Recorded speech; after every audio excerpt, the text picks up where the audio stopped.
understanding hard-earned money.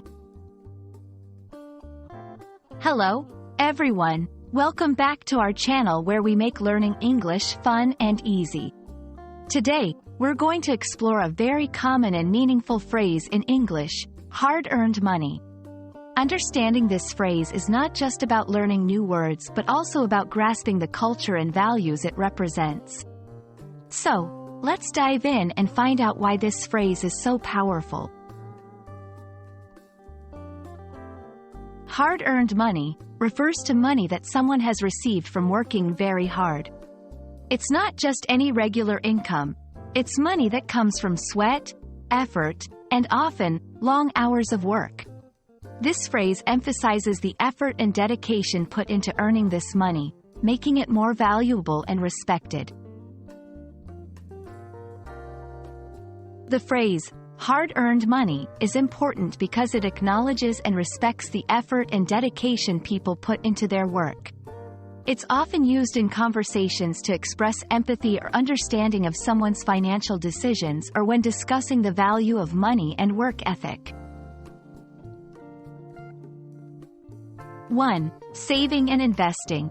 He is very careful about how he spends his hard-earned money, always looking for the best value. 2. Acknowledging effort.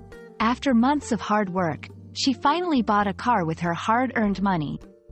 3. Empathizing with others. They don't want to waste their hard-earned money on things they don't need.